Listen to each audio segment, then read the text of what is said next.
The first time my husband called me useless in court, he didn't raise his voice. That was the part that stayed with me afterward.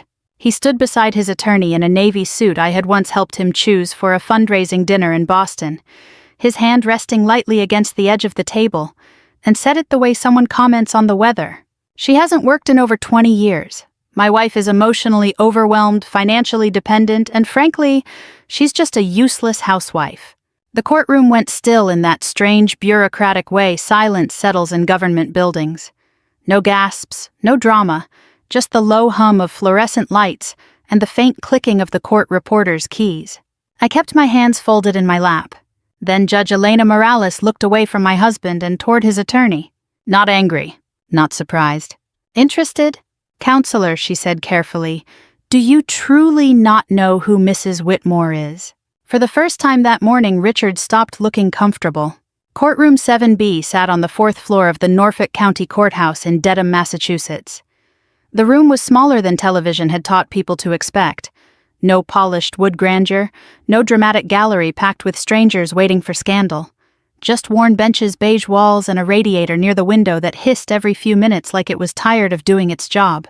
Outside, freezing rain tapped softly against the glass.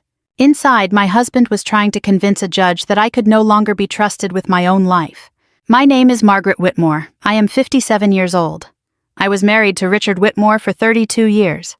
3 weeks before that hearing, Richard filed an emergency petition requesting temporary conservatorship over my finances and medical decisions. According to him, the death of my older sister had destabilized me emotionally. He claimed I had become forgetful, withdrawn, unable to manage practical matters. The petition described me as vulnerable, dependent, fragile. It was written carefully enough to sound compassionate. That was always Richard's talent. Cruelty sounds different when educated people perform it politely. His attorney, Daniel Mercer, spent nearly 15 minutes building the image before Richard ever spoke. Mrs. Whitmore no longer participates in major financial decisions. Mrs. Whitmore has isolated herself since the passing of her sister Evelyn. Mrs. Whitmore struggles with emotional regulation and executive judgment. Each sentence was placed gently like another brick in a wall they assumed I wouldn't notice being built around me. And for a while, maybe I hadn't. Richard stood beside the table wearing the expression I had watched him use on investors, doctors, school administrators, and grieving relatives for over 3 decades. Concerned, steady, exhausted by responsibility. It was the face of a man people trusted instinctively. That face had opened doors for him our entire marriage. I looked down at the edge of the table instead of at him directly. There was a faint water stain in the wood-shaped, almost like a crooked circle.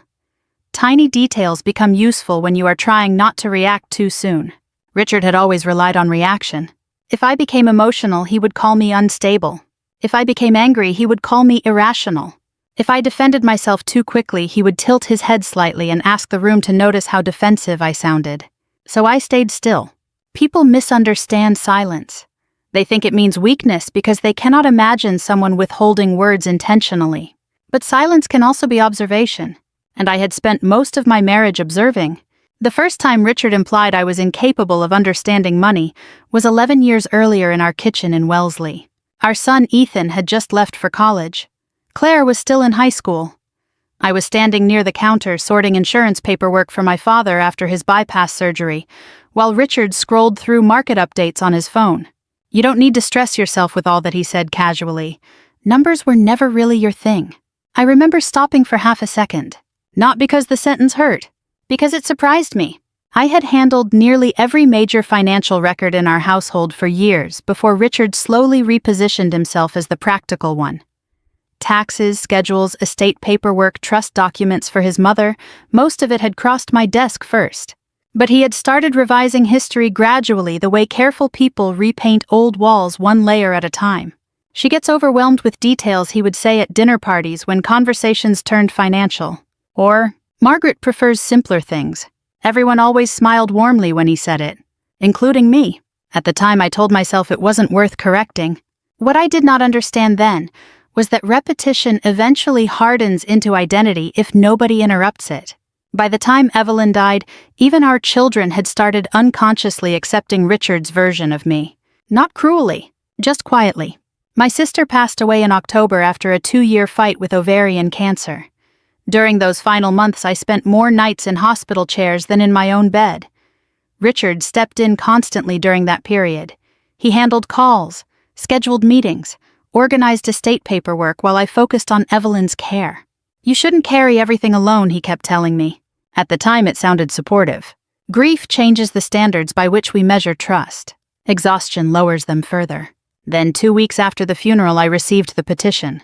I was sitting alone in Evelyn's dining room when the courier arrived. Rain streaked softly down the windows.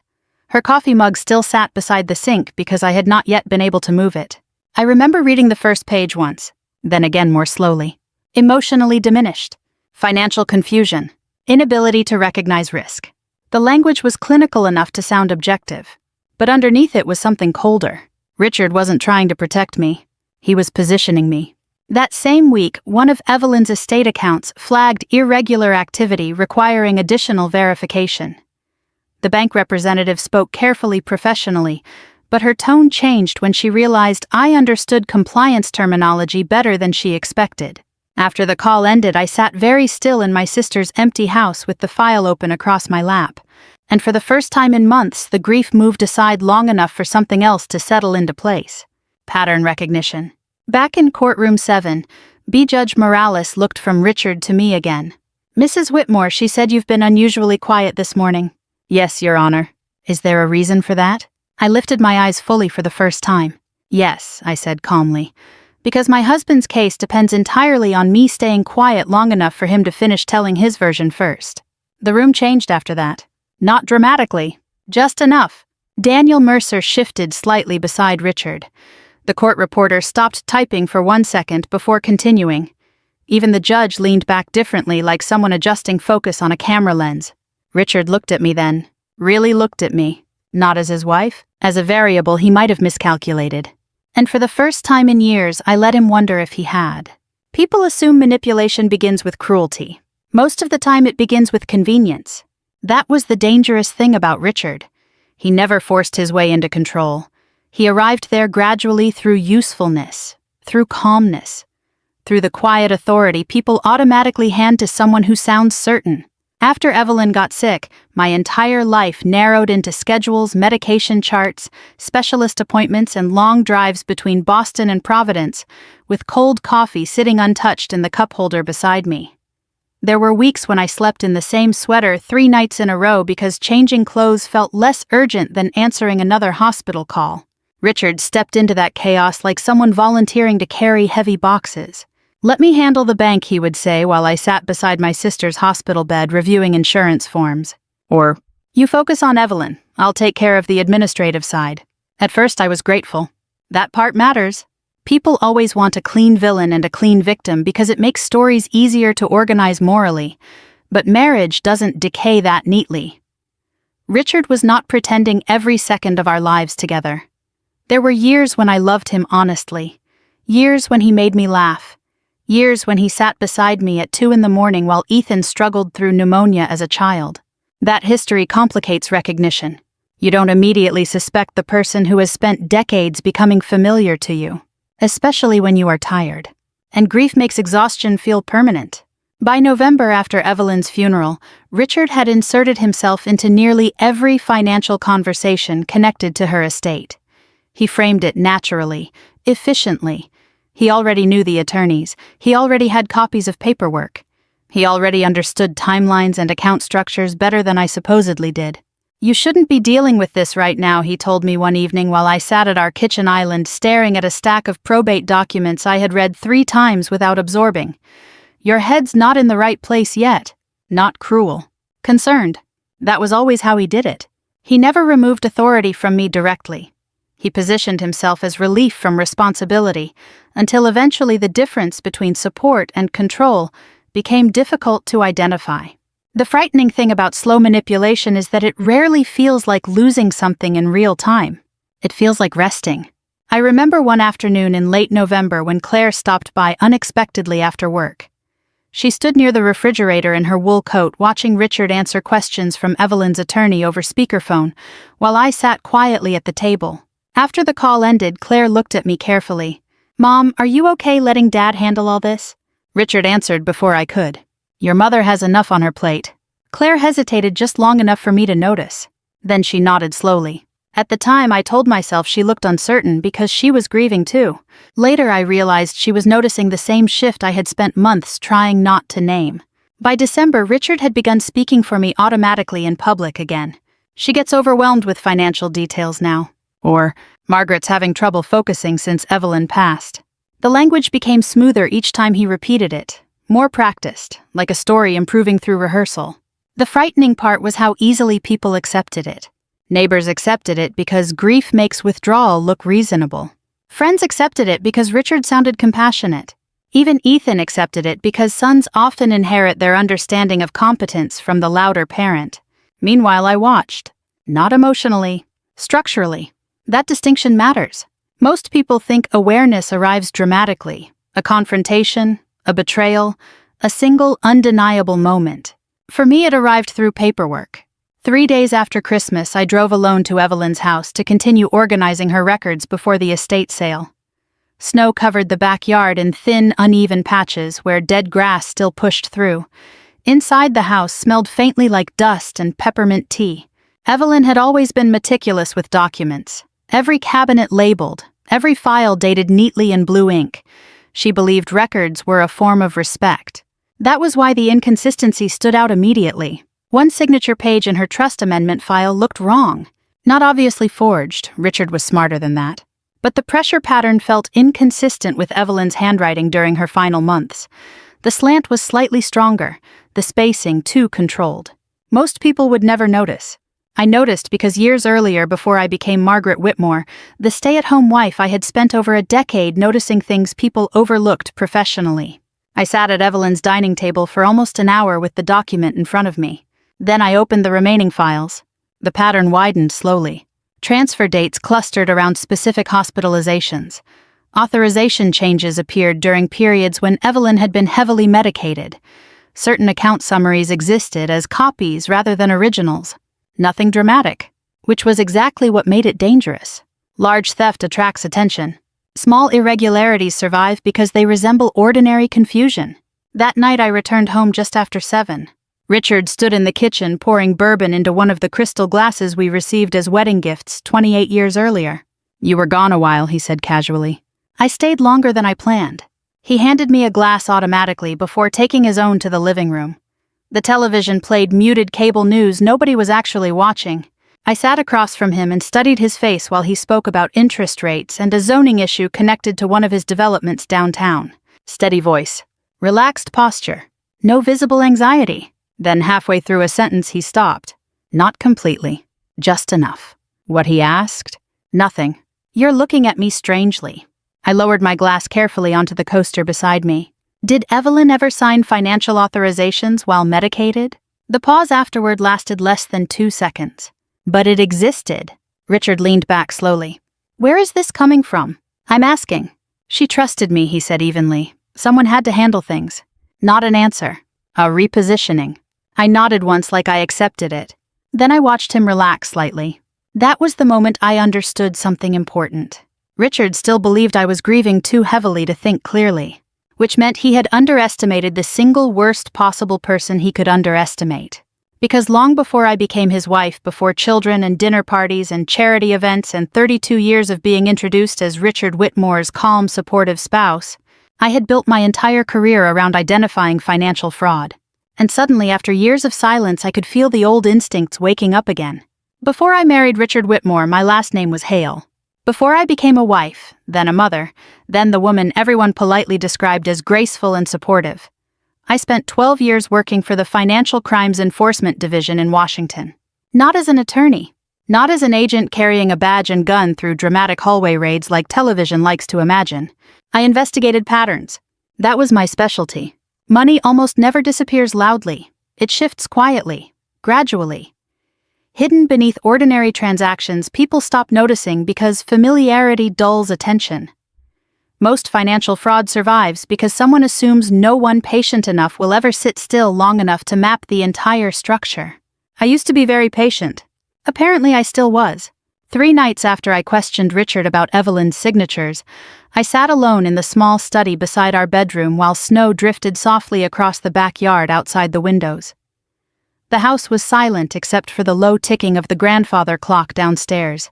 Richard had fallen asleep an hour earlier. I opened Evelyn's files across the desk and began building a timeline. Not emotionally, methodically. Hospital admissions on the left side, medication records beside them, financial transfers aligned underneath. I highlighted authorization changes during periods where Evelyn's cognitive evaluations showed confusion or heavy sedation. The pattern clarified almost immediately once everything sat in the same visual field. Clusters. Repeated movements tied to dates Richard visited alone. The amounts themselves were careful, never large enough individually to trigger automatic concern. 30,000 here, 50,000 there, consulting fees, temporary administrative adjustments, estate coordination reimbursements. Legitimate language disguises illegitimate behavior remarkably well. By 1:30 in the morning, I found the first shell entity. Halcyon Civic Consulting LLC. The name sounded intentionally boring, which was usually a warning sign. No visible business operations, minimal public footprint, registered through a commercial filing service in Delaware. I searched additional transfers tied to the same routing structure and found 2 more entities connected through overlapping addresses. That was when the cold feeling settled low in my stomach.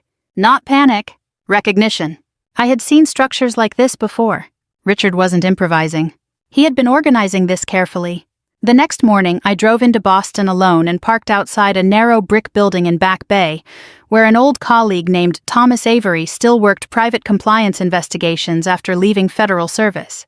I had not seen Tom in nearly 14 years. He looked older now, thinner around the face, silver at the temples, but his eyes sharpened immediately when I handed him copies of the transfer summaries. We sat in silence for several minutes while he reviewed them. Finally, he leaned back slowly. "Well," he said quietly, "this certainly doesn't look accidental." I folded my hands together. "How bad?" Tom glanced toward me carefully before answering. "You want the honest version?" I didn't come for comfort. That almost made him smile. He tapped one of the routing numbers lightly with his pen. "These entities are structured to avoid visibility. Whoever built this knew exactly how internal review thresholds work." He paused. "Margaret, this doesn't look like sloppy bookkeeping. It looks organized." The word lingered between us. Organized. I stared at the papers without speaking. Outside, people hurried past the cafe windows in heavy coats while snow collected in gray slush along the sidewalks. Somewhere nearby, a siren moved through traffic. Normal city sounds. Normal morning. And meanwhile, my entire marriage was rearranging itself in my head. Not collapsing. Rearranging. Because betrayal rarely destroys history cleanly. It forces you to revisit old moments and assign them new meaning. Suddenly, Richard's constant need for financial control looked different. The gradual isolation looked different. Even the petition looked different now. Not emotional concern. Preemptive positioning. "You think he knows you've noticed?" Tom asked finally. I thought about Richard watching me carefully over bourbon in the living room. "No," I said. "I think he still believes I stopped paying attention years ago." Tom nodded once. "That may be the only reason you're ahead right now."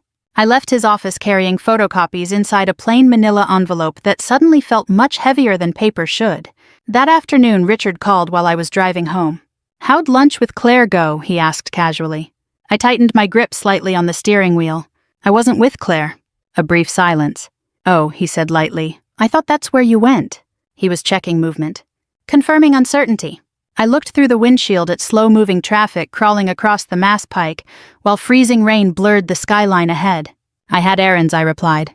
Richard hummed softly like the explanation satisfied him. But I heard something underneath it now. Calculation. By February, the investigation had become the private center of my life. Not obsession.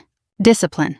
Every morning after Richard left for work, I reviewed records from Evelyn's estate, cross-referenced transfer timestamps, and mapped corporate filings connected to shell entities. Tom quietly helped me trace through public databases. The deeper I looked, the more careful Richard's structure appeared. He had spread movements across multiple channels, layered transactions beneath estate management costs, used periods of emotional distraction as operational cover. And for a while it probably worked because nobody expects theft to arrive wearing familiarity. One afternoon, Claire stopped by unexpectedly again. This time, she found me surrounded by paperwork at the dining room table. She looked surprised. "I thought Dad said you weren't handling the estate anymore." I glanced up slowly. Your father says many things confidently. Claire removed her coat carefully and sat across from me. Her eyes moved across the highlighted statements scattered between us. What is all this? For a moment I considered lying. Then I looked at my daughter's face and realized something painful. Richard had spent years controlling the narrative, partly because I kept protecting everyone from discomfort, including him. I think your father may have moved money from Evelyn's estate, I said quietly. Claire froze. Number, I hope I'm wrong. But you don't think you are? I looked back down at the papers. No, I admitted, I don't. Claire sat very still after that. Not angry, not emotional, just destabilized. Because children never really stop believing their parents exist within fixed moral structures. Discovering otherwise feels like losing geography. Finally she spoke again. Does Ethan know? Not yet. She nodded faintly. Then her eyes narrowed slightly at one of the documents near my elbow.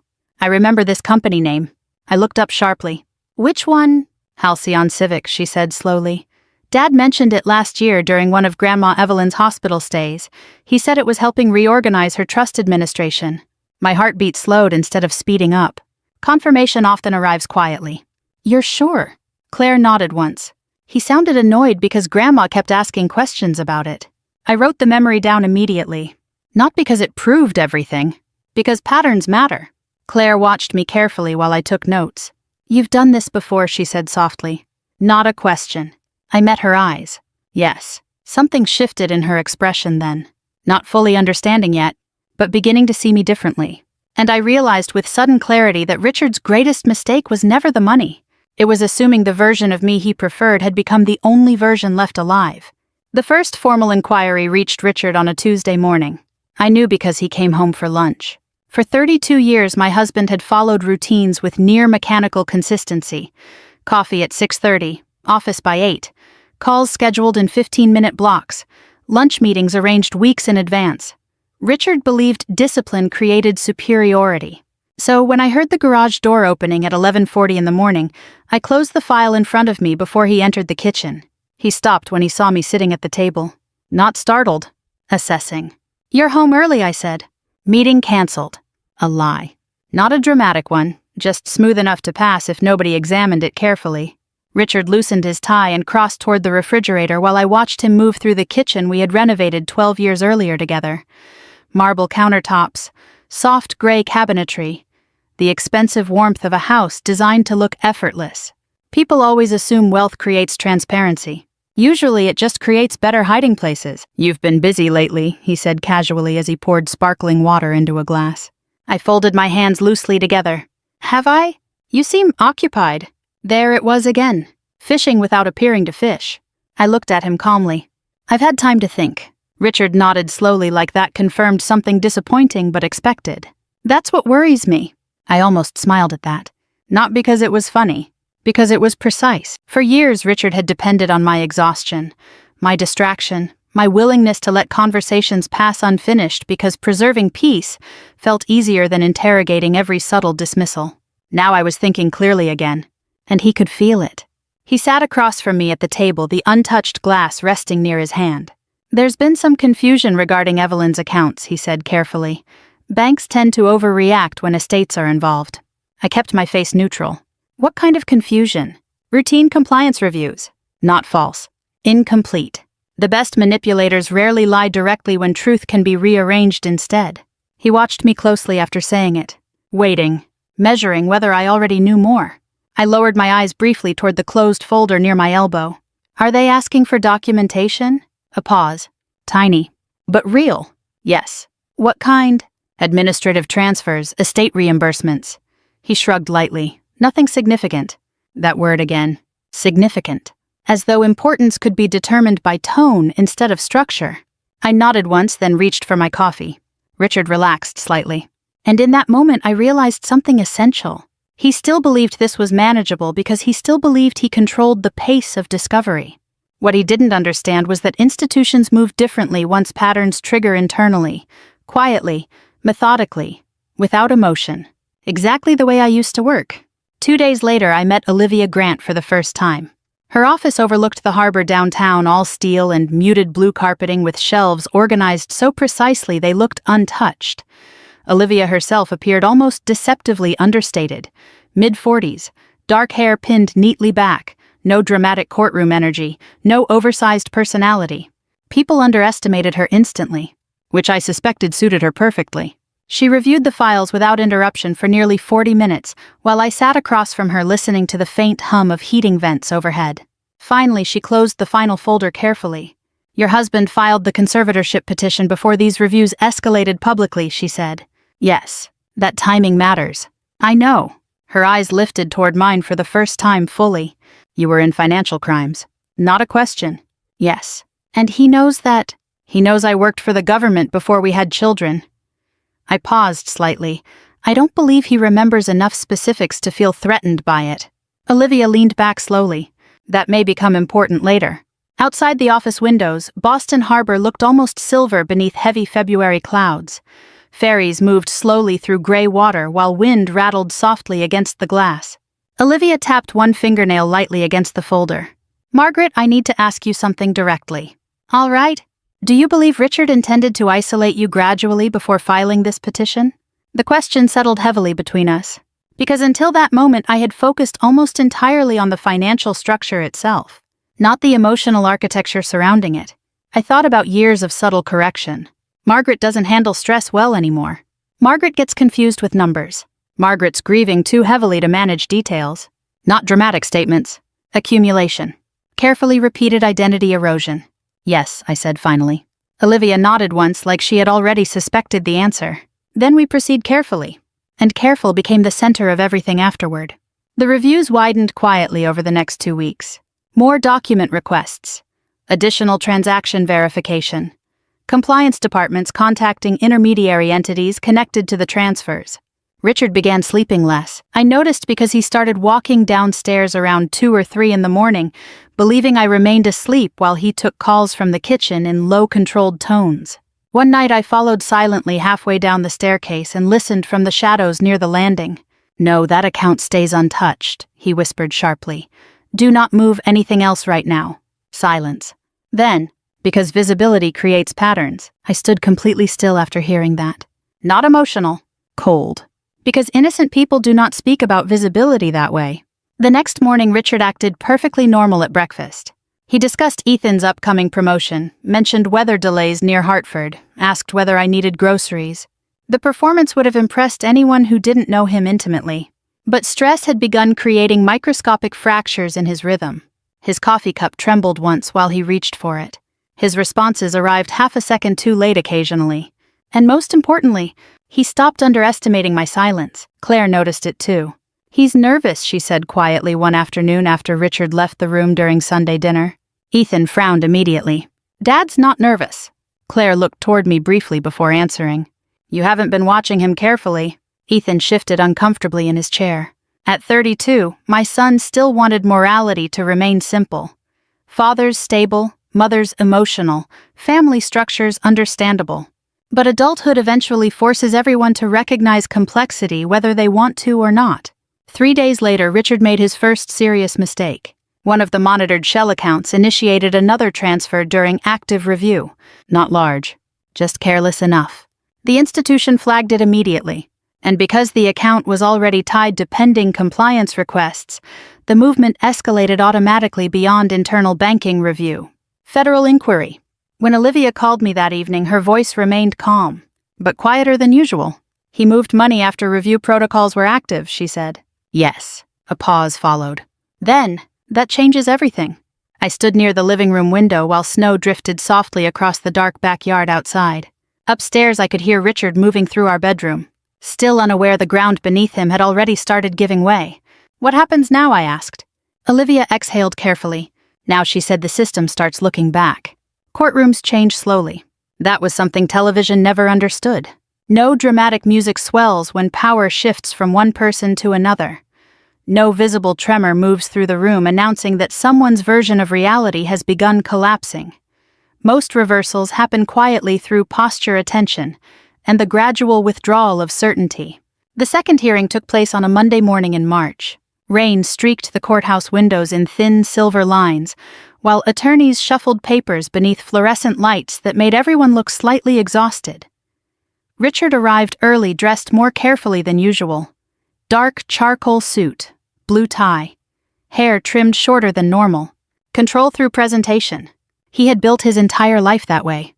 When I entered courtroom 7B beside Olivia Grant, Richard looked toward me immediately. Not casually this time. Directly. There was something different in his expression now. Not fear, exactly. Hyper-awareness. Like someone standing on ice that had begun making sounds beneath them. I sat calmly beside Olivia and folded my hands together while the clerk called the session to order. Judge Elena Morales entered without ceremony. No one smiled. Richard's attorney Daniel Mercer stood first.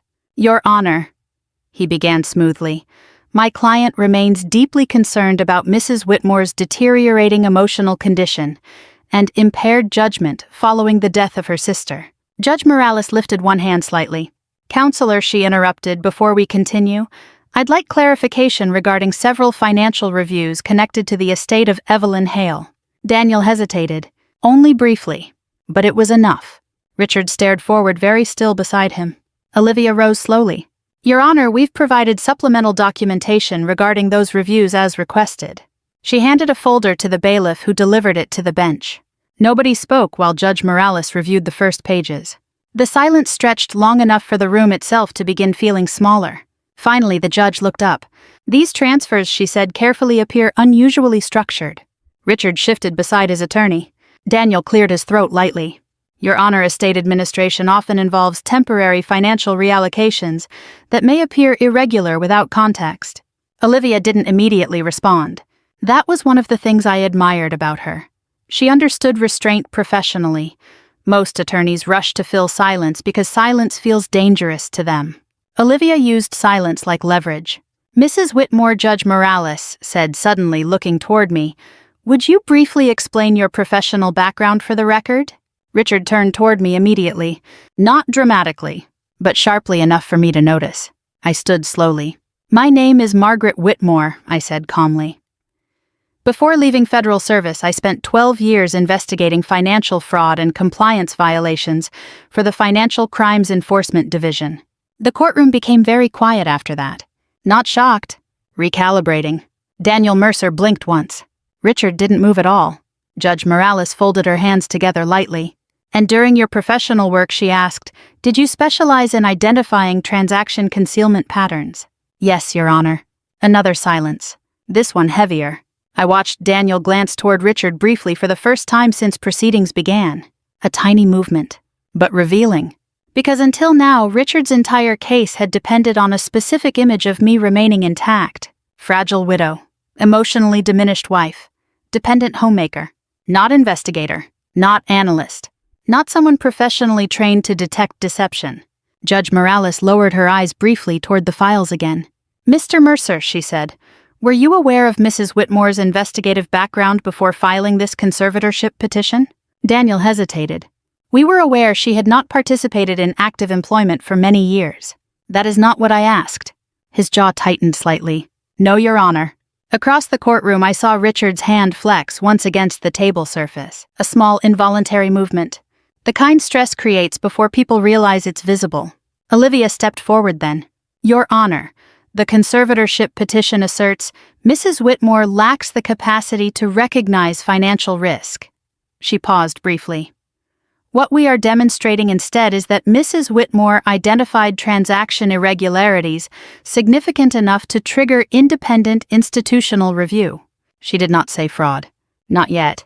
She didn't need to. Judge Morales turned another page slowly. These compliance inquiries are active.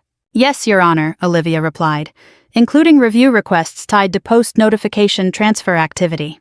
That sentence landed differently, because everyone in the room understood what it implied. Richard moved money after scrutiny had already begun. Judge Morales looked toward Richard directly now. Mr. Whitmore, she said evenly, did you authorize additional transfers from reviewed accounts after receiving institutional requests for documentation? Richard straightened slightly in his chair. Yes, but those transfers were legitimate operational adjustments. Were they disclosed? A pause. Then, not immediately. The judge nodded once. No emotion. Which somehow made it worse. Daniel attempted recovery quickly. Your Honor, none of this changes the underlying concern regarding Mrs. Whitmore's emotional state following severe personal loss. I almost admired the effort. but the structure beneath his argument had already started collapsing. Judge Morales looked back toward me again. "Mrs. Whitmore," she said carefully, "did you independently compile the transaction timeline submitted to this court?" "Yes." "How long did that take?" "Approximately 7 weeks, and during that time," she continued, "did you appear incapable of understanding financial structures?" "No, Your Honor." A faint sound escaped somewhere behind us from one of the observers seated near the back benches. Not laughter. Recognition. Richard finally spoke then. "She's making this look intentional," he said tightly. "I was helping manage the family during a crisis." There it was. The shift. Not calm concern anymore. Defense. Judge Morales watched him steadily. "Mr. Whitmore, the issue before this court is not whether you intended to help. The issue is whether your petition rests on accurate representations regarding your wife's competence." Richard opened his mouth, closed it again. For the first time since I had married him, I saw him without narrative control, and it unsettled him visibly. Beside me, Olivia remained perfectly still. Judge Morales reviewed several additional pages silently before setting the folder down carefully. Based on the information currently before this court, she said the petition for emergency conservatorship is denied effective immediately. The words arrived quietly, but they altered everything. Richard stared forward motionless. Daniel lowered his eyes toward the table. Somewhere behind us I heard someone exhale slowly. Judge Morales wasn't finished. Additionally, she continued, given the ongoing financial review activity associated with these transactions, this court will formally refer supporting documentation for further evaluation. Referral, not accusation, not conviction. Worse. Process. Richard understood that immediately. I could see it in his face now. The careful confidence he wore so naturally had started thinning around the edges. Not broken yet, but cracking. Judge Morales lifted the gavel lightly. "This hearing is adjourned." The sound echoed once through the room. And just like that, the version of me Richard had spent years constructing for other people stopped existing publicly. The courthouse doors closed behind us with a heavy metallic sound that lingered longer than it should have. Outside March, rain soaked the courthouse steps and turned the sidewalks dark with water. Reporters stood farther down the block near another hearing entirely unrelated to ours, their umbrellas tilted against the wind. Nobody noticed us leaving. Richard would have hated that. For most of our marriage, visibility had been oxygen to him.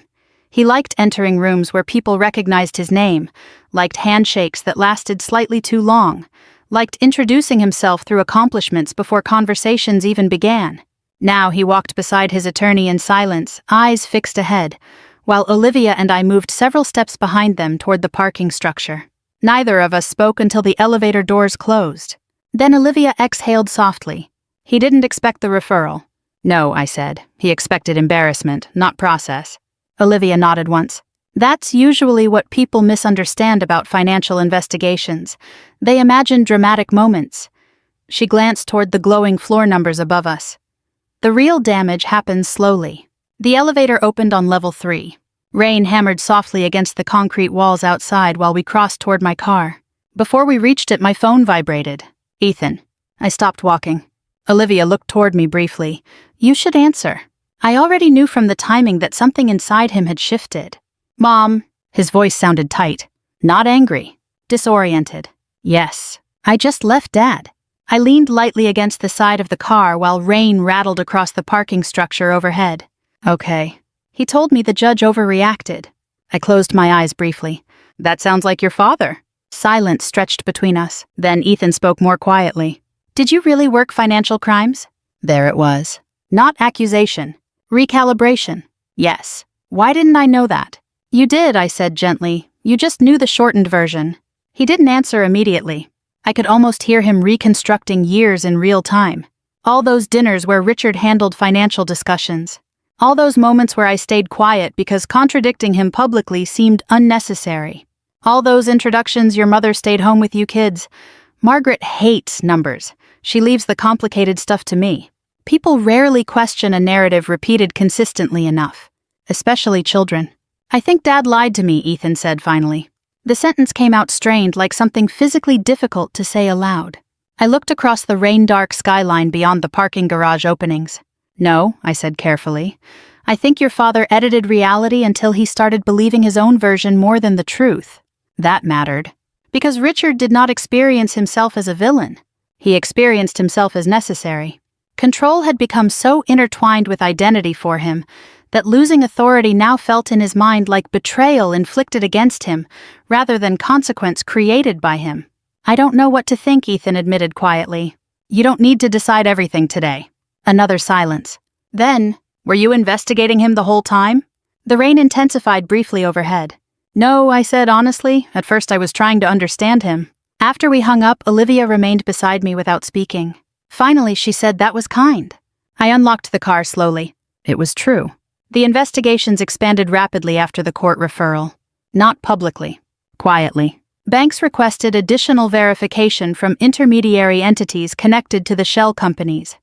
Compliance divisions flagged overlapping transfers tied to Richard's development partnerships.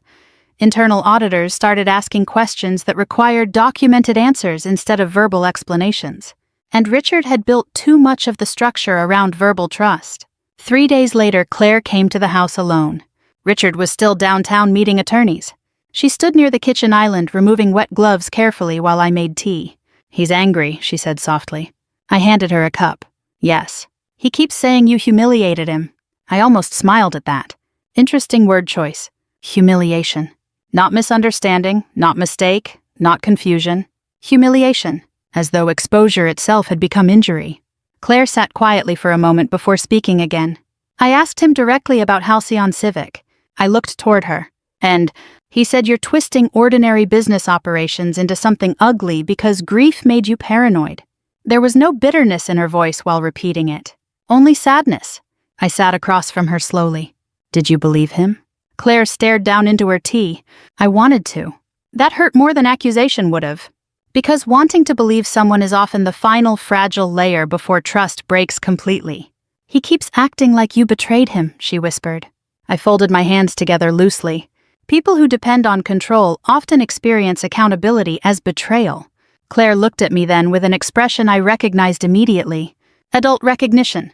The painful moment children begin understanding their parents as flawed human beings instead of permanent emotional architecture. "Did you ever love him?" she asked quietly. The question surprised me. Not because it was difficult, because it deserved honesty. "Yes," I said after a moment, "very much." Claire nodded faintly like that answer somehow made the situation sadder instead of simpler. And maybe it did. By April, Richard's business partners had started distancing themselves carefully. Not publicly abandoning him. That comes later. First comes hesitation. Delayed responses, canceled lunches, conversations through attorneys instead of direct calls. One evening, Richard came home later than usual and stood silently in the kitchen while I reviewed documents near the dining room window. The house felt enormous around us now, not hostile. Vacant. He loosened his tie slowly. "You've destroyed 30 years, he said quietly. I looked up from the papers. "No," I replied. "The truth did that." His jaw tightened.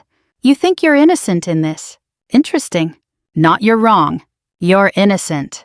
As though morality itself had become negotiable terrain. "I think I stopped protecting lies," I said calmly. Richard stared at me for several long seconds. Then something inside him finally cracked.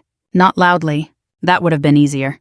Instead, his exhaustion surfaced all at once beneath the performance. "I gave this family everything," he said. "Money. Stability. Status. Authority." In Richard's mind, those things justified almost anything. I studied his face carefully then, and for the first time in months I felt something unexpected. Not anger. Not satisfaction. Grief. Because beneath all the manipulation and concealment sat a man who genuinely believed love and control were interchangeable concepts. And people like that rarely understand what they've destroyed until there's nobody left willing to participate in the illusion anymore. 3 days later, Olivia called just after sunset. Her voice sounded calm as always, but sharper. They found another account. I stood near the living room window watching evening light fade across the backyard. "What kind of account?" "Offshore." Silence. Then, "It's tied indirectly to one of the development partnerships." I closed my eyes briefly. There it was. The thing Richard had probably convinced himself nobody would ever reach. "What happens now?" I asked quietly. Olivia paused. Then she answered carefully. "Now they start discussing criminal exposure." And somewhere upstairs in the house we once built together I heard Richard moving through the dark alone. The plea agreement was finalized on a Thursday morning in late May. No reporters waited outside the federal building. No cameras followed anyone down courthouse steps. Financial cases rarely attract public fascination unless celebrities are involved, and Richard Whitmore had spent too many years operating in respectable silence to become headline material overnight. In the end, the resolution arrived the same way the truth had. Quietly. Restitution agreements, financial penalties, restricted business activity, ongoing monitoring. No prison sentence, at least not immediately.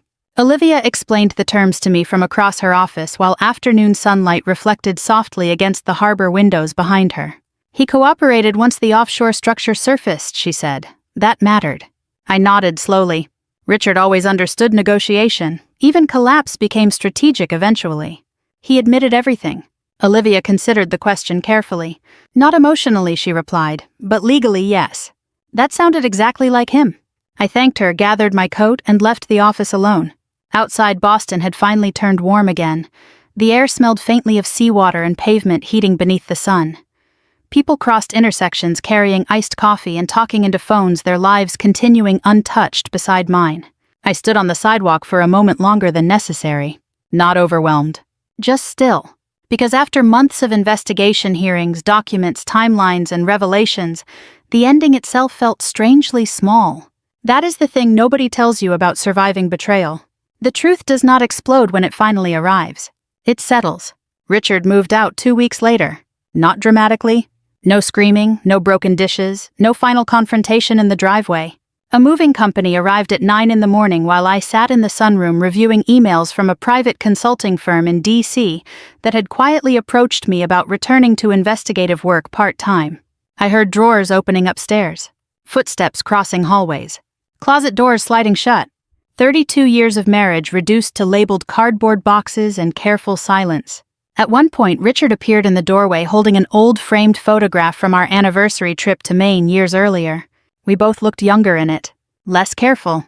He studied the picture for several seconds before speaking. I did love you, he said quietly. The sentence lingered in the room between us. Not manipulative, not defensive, just tired. I closed my laptop slowly. I know. That seemed to surprise him more than anger would have. For a long moment, neither of us moved. Then he looked down at the photograph again. I don't think I understood when things changed, he admitted. I watched sunlight move softly across the hardwood floor near his shoes. No, I said gently. You understood. You just thought control was the same thing as keeping someone safe. Richard's jaw tightened faintly.